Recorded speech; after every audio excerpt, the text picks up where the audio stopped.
Welcome, ladies and gentlemen. I'm the Serious Strategy Gamer, and today I want to talk about 5 things that we learned from simulating a conflict between Russia and NATO in Command Modern Operations. We've played so far 34 hours of this, and we've just 2 more hours to go, so I want to have them tick by sort of as I talk about the game and what we learned.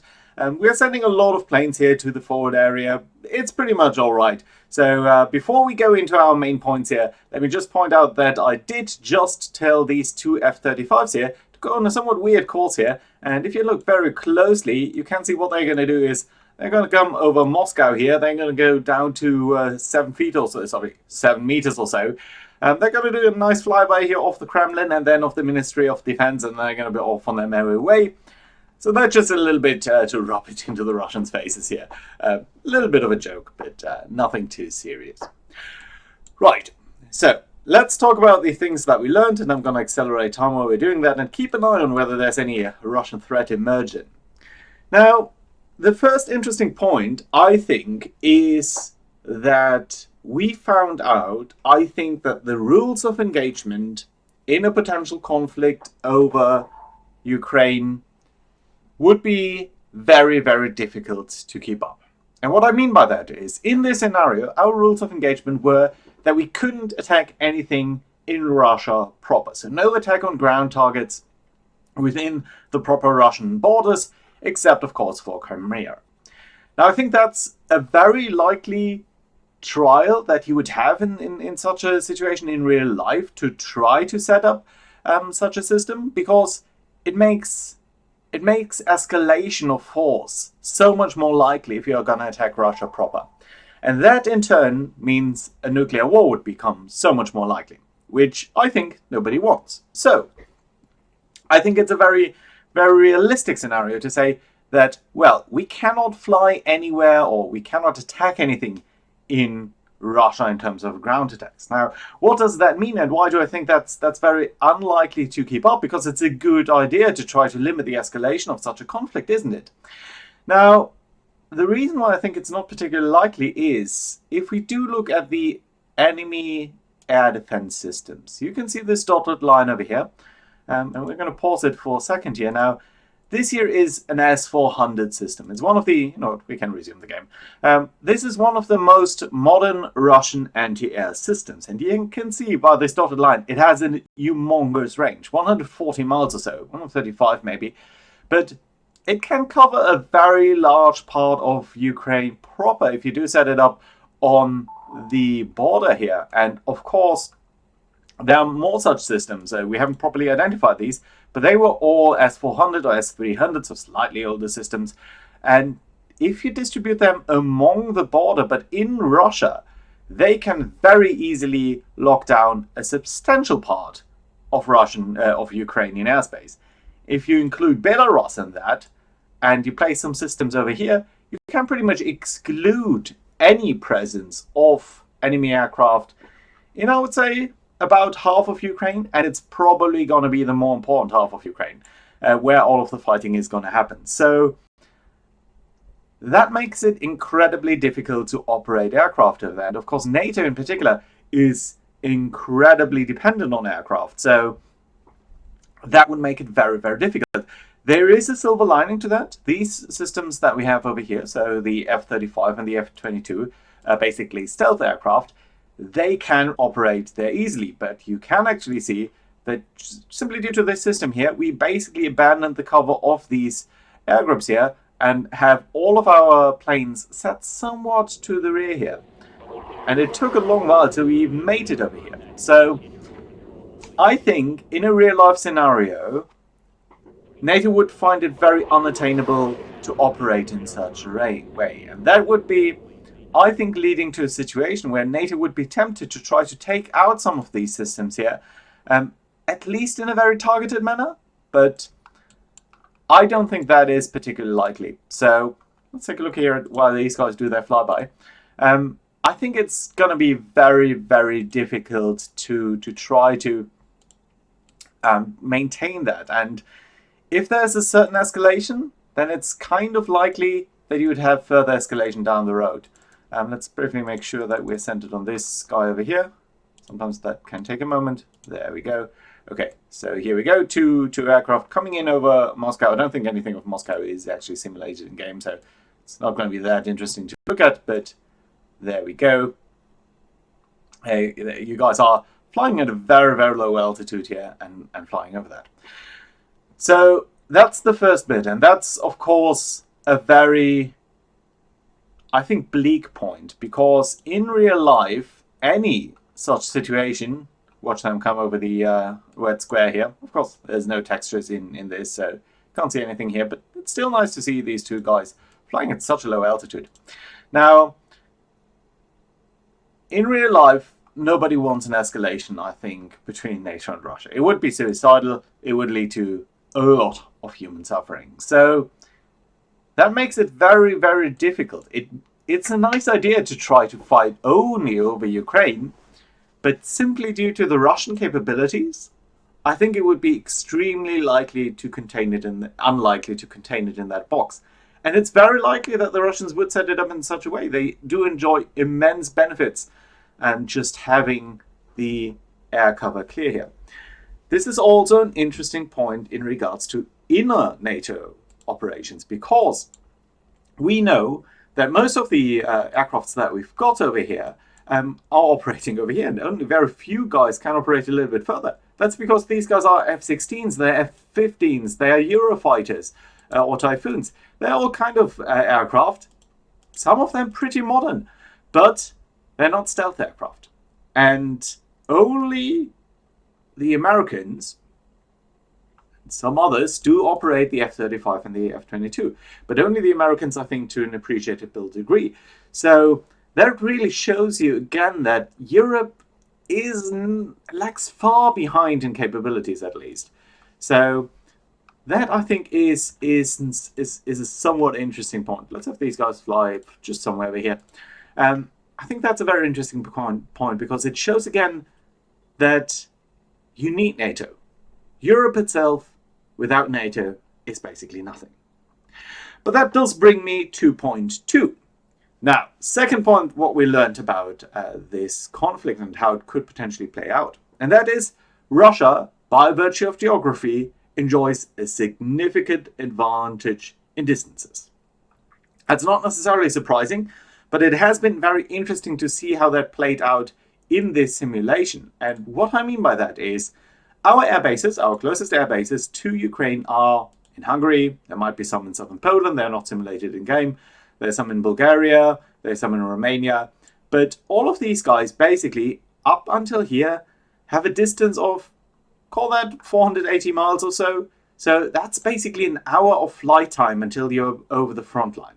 From the Russian perspective, the closest air bases are just over in Russia. Of course they are. And it's only 100 miles. So that's like 10-15 minutes flight time for them. And that makes it very, very difficult to provide adequate air cover for Ukraine, because while the Russians can basically wait for an opportune time, they do have the radar systems to, you can look at the air sensors here, they do have the radar systems to look at the situation and basically uncover us very early, so they know what's operating over Ukraine. And they can pick the right moment to scramble their aircraft, come over, be there within 10 minutes, drop their bombs, and be out again. So it's a very quick in and out job, but more importantly, they've got the first mover advantage. So within that time frame, it's impossible for NATO to provide any intercept. So that does mean you really do need a constant combat air patrol over Ukraine to guard them. And because of the large amount of forces involved, the Russians can, of course, try to use that to their advantage. And basically, if you only have like 5 aircraft here, they can scramble 10, 20, 25 aircraft and easily overwhelm NATO air forces. So it's not just that NATO needs a constant air presence, NATO needs a constant, significant air presence. And it's extremely difficult to provide that far forward. Especially, well, yes, you can use tankers, but tankers are incredibly vulnerable. And they have these anti-air systems. They are likely to put 1 or 2 anti-air systems within the front line over Ukraine that they have uncovered. So they would be very likely to attack that even with their anti-air systems. but they might also just use incursions by some aircraft. And we're going to talk about the types of aircraft that they've got available and how that would play out likely in a moment. But there's a huge disadvantage that comes purely from distances. And I think it's very interesting because it will drive NATO's presence, NATO's idea of how to operate in this area so strongly. It's a huge difference. And getting tankers this far forward going to be a very difficult point. On the other hand, the Russians don't necessarily even need tankers. They can easily just hop over here. The distances are so close that they can even come in with a lot of their weapons attached to external hardpoints and stuff. They're not going to have any problems here with their range, nor with the ability to stay over target for a long time, because they don't need to. And they don't need to be afraid of counterstrikes, because it's very unlikely that NATO would attack air bases over Russia itself, so they can pretty much ignore that. And even if NATO tried to do that, ground air defenses would be a strong thing to overcome. So that does bring us to number 3, and the third thing that we learned. The Su-57. The Su-57 is a Russian stealth aircraft system. We can probably look it up somewhere in the database over here. I'm not sure whether I can find it, but let's try to look for it. There we go. So the Su-57, unfortunately we do not have a picture over here, is a very interesting aircraft because of what it does and how it changes the tactics that go into this combat. Now, one of the things that you'll notice here, it does have a pretty good sensor suite. It's not perfect, but it's still a pretty good sensor suite. These sensors here, these radar models, are considered, at least by the database, to have a very long range, to have very good abilities, and of course, famously, the Russians also are using quite a lot of the infrared systems here that they're going to try to track aircraft with. But that's not the important point, actually. The important point is much more two things down here. And that is, firstly, they have got stealth capabilities. They've got a very low radar cross-section, pretty much across band here, depending on the layout, of course, but you don't need to look at these layouts so much. They don't really need the drop tanks. They can be fine with just having the AA missiles here. They don't need to be operating for quite a long distance, and without any external stuff attached, they are doing fine. They're doing mighty fine across pretty much all radar bands and independent of their range. So that means they do have certain advantages here. They are also extremely fast. Now, what does that mean? Especially when we do also look at the missiles that they can carry. Now, there's of course a list of all of the missiles. The important thing here is, I think, this. The AA-13 and, to a lower extent, the AA-12. Yes, these two. Now, the maximum range here is incredibly high, especially on the AA-13. A maximum range of 160 nautical miles. That's enormous. That's incredible. They can, just look at this, they can go from over here towards, they can even shoot down enemy aircraft right over Kharkiv from within Rostov. That makes it very difficult. But how does it change in particular the tactics that they employ? It's a good aircraft, but so what? Now, the thing is, we pointed out earlier that we do need tankers. We do need to have a constant air presence here. And even these F-16s, you can see their radar cone over here, they've got a radar cone of 60 miles. Yes, we can put some other aircraft in here, like, for example, this AVEX plane, a Sentry. Now, this does have a much better range, 350 miles. But that's only going to be the nominal range. Against the stealth aircraft, that's going to be significantly lower. And we need to put it so far forward so that we can actually cover a lot of this range. But that does mean that the Russians have a relatively easy time to sneak in, shoot a missile, and be out again before we can even react to that to any appreciable degree. They can even come over Ukraine itself, go right into the middle of this, and basically shoot down some of our high-value targets. And we've seen them do exactly that. They were coming in, and I think we had one Su-57 that we didn't spot before. It was right over here, so very much over Ukraine itself, and it did indeed shoot down some of our high-value targets. Now, the Russians do not have a lot of these systems, and they would potentially try to safeguard them quite a lot, but they can keep them over their own territory if in doubt, and they can very much, again, time that approach and make sure that they're coming in when they feel the air is clear. The only thing that NATO can do about that, really, is to use their own stealth aircraft and basically do not grant the Russians the ability to see when the air is clear, and basically keep them a little bit in the dark, sort of literally here. As you know, what, this is an airbase. Let's fly over that just to see whether there's anything there. And I guess you can go a little bit lower. Let's go 2,000 feet here. Right. You're doing anything? Oh yeah, you're heading to a refuel point. No. Let's get over here.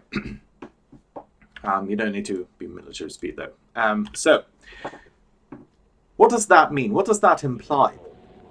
I think it will be a very messy fight. NATO will have a very tough time trying to maintain a lot of aircraft here if they need to be constantly afraid that some of their high-value force multipliers would be shot down.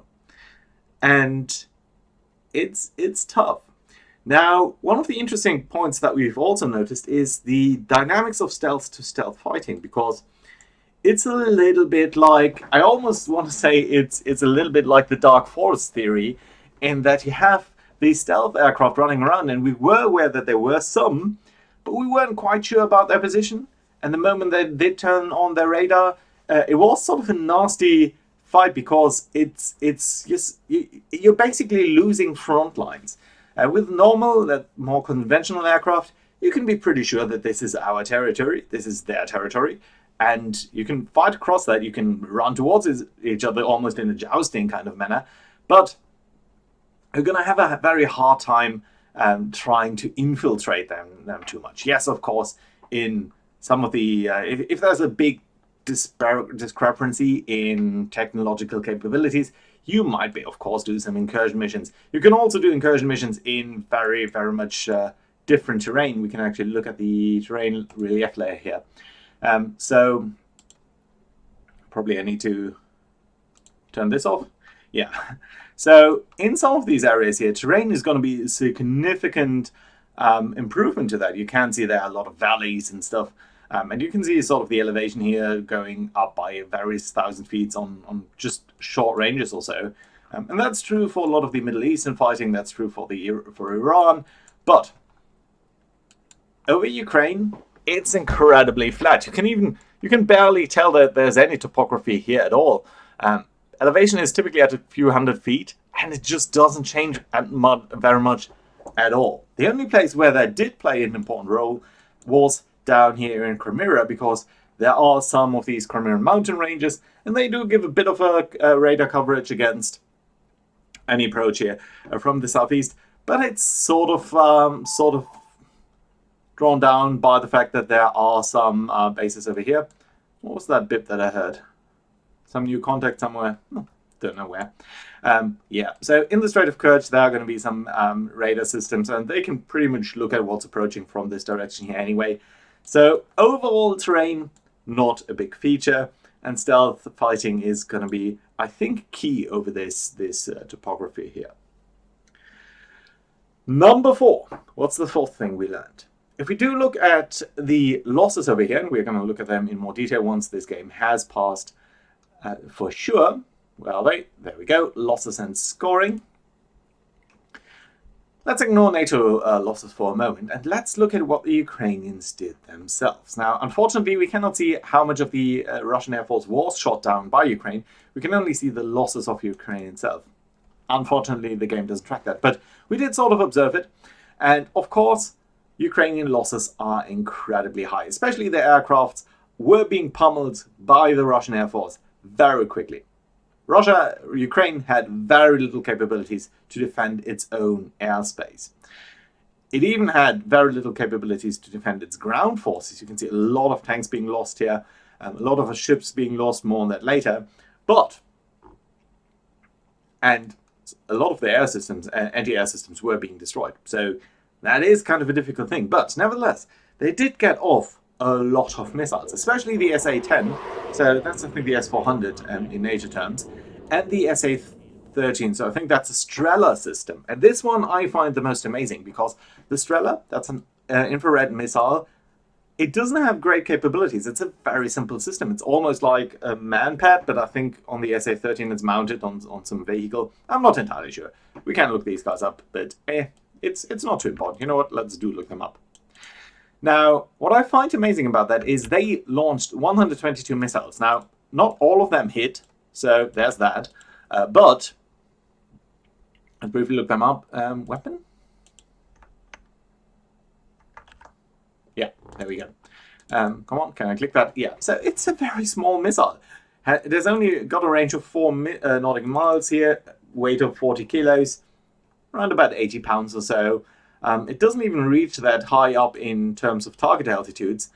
Infrared seeker, not terribly accurate here, but still, just the amount of this stuff that they had protecting their bases here, and the fact that they got to launch most of that, is a nice indication, because that's one of the few things going actually in Blue 4's favor. If the Ukrainians do have a lot of ground-to-air systems, the Russians are going to have a hard time breaking them. Now, Russia is not quite as reliant on its air force as NATO is. They tend to go more for artillery rather than air assets. But I think it's interesting to see that the Russians did very much seem to focus on anti-air missions, so trying to counter NATO's air force. Of course, they do have very good ground attack aircraft, but they mostly don't seem to be able to really take out enemy ground systems from a long range. So they need to come in close, and that means anti-air systems, even very, very cheap anti-air systems, are of huge importance for the Ukrainians. And I think that is an interesting point politically, because if NATO wants to support Ukraine, it's, in realistic terms, very, very unlikely that there would be such an active NATO presence over here. But what, at least from this simulation, what we've seen is that cheap anti-air systems would be already a huge, huge force multiplier for the Ukrainians.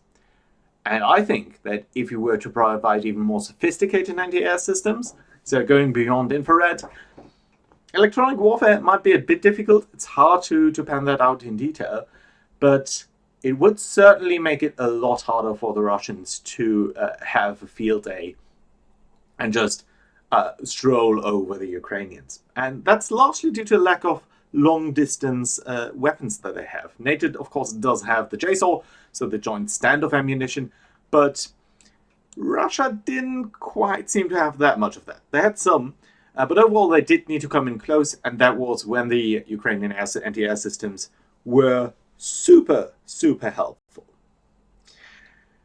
Last point that I want to make, number 5. The Naval War. Now, this is at its heart, of course, a naval war simulation. Of course, the air war is a thing, and an important thing to the entire game. But in terms of naval stuff, we lost a lot. The Russians lost a lot. If we go back to the ground losses, where were they? I think over here. NATO. We lost both of the Romanian ships. I think this was a Bulgarian ship, the Drusky. We also lost Oliver Berkey class even. So I think this was the Sullivans. It was fighting off a lot of, I think, surface-to-surface missiles, maybe some air-to-surface missiles. It was fighting very, very valiantly against a lot of missiles coming its way. But it did have its limits, and these limits were pretty much determined by the depths of its missile storage capabilities. It just did not have enough missiles to fight off everything that was coming at it. And I think that's a trend that we are seeing more and more. Ground water operations, where you are very close to the enemy shoreline, it's very hard to fight that appropriately, because the enemy can just launch so much at you, and it's difficult to really evade that and make sure that they cannot do that. Certainly, as long as the Russians did have air cover over Ukraine, as over the Crimea itself, they were able to spot basically everything that we did in the Mediterranean. Now that's true the other way too, and the Russians did lose pretty much their entire Black Sea fleet while they were operating here, because where we didn't have that many shore-based systems, we could, and we did, launch air-to-surface missiles at them. Coming in from Italy, coming in from Turkey, it was hard for them to evade that. They were fighting off valiantly, of course, too, but overall, the Black Sea in its entirety, it's so small. It's just 160 miles north to south, and east to west, it's 600 miles. You can cover that within an hour with an aircraft. So it's very easy to concentrate forces. It's very easy to spot enemy presence, and it's just a very ugly brawl. It's a knife fight. It's a melee that is going on here, and that has been a very tough fight. The only exception to that I want to make is these guys, submarines. Submarines were at least able to evade enemy